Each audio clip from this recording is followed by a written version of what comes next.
Install tayo ng crosswind, Isuzu crosswind mga ka-all trades. Lalagyan natin siya ng F2R. Ilalagay natin ito yung oil additive natin. Ang main event natin ito Itim mo.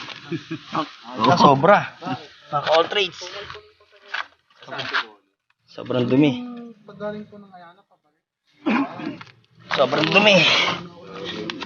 Grabe. Lagyan na natin yung langis mga ka-all trades. Tapos i-start muna natin para makita natin kung mausok. Saka natin lalagay si F2R, engine oil additive, para malaman natin difference nung wala pang F2R at saka nung may F2R na.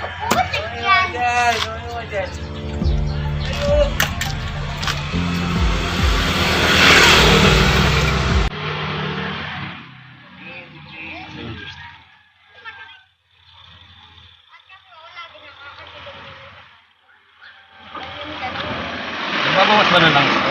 Hindi naman.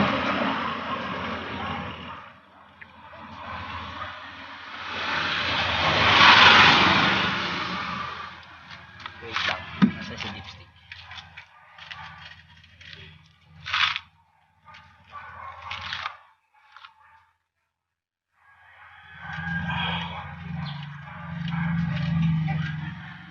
Parang edits ng tato yung dipstick mo. Diba mga country, tama nga, 5 liters. 5 liters nga siya.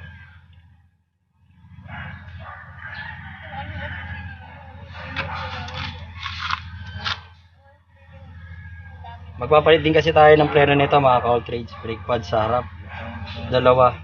Pero pinensin muna natin. Lalagay muna natin. Papa-start natin sa kanya. Okay, start mo muna, sir. Tapos tingnan natin sa likod yung usok ng tambutso. Sige, sige. Sige.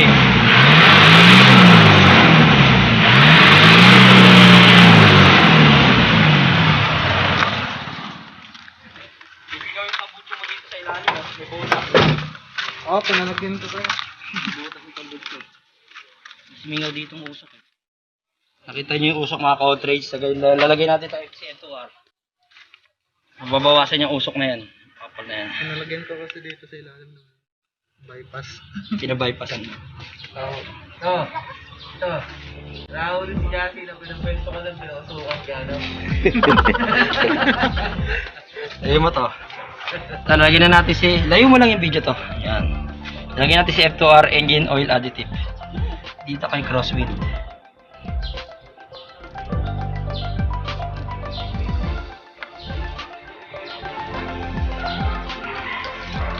Tapos ma-circulate natin ng 3 minutes.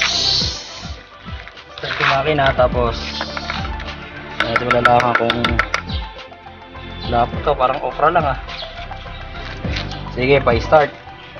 Start natin ulit, tapos all trades ko nabawasan pa yung usok.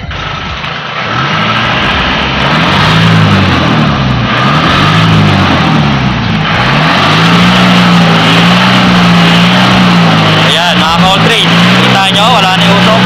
Higa! Hindi na ganun kakapal ang usok.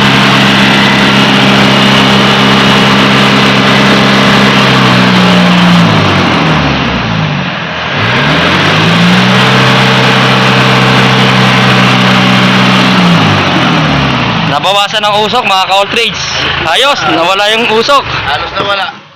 Wala na. Pero kalupit yan ito. Magaling si F2R, ayos.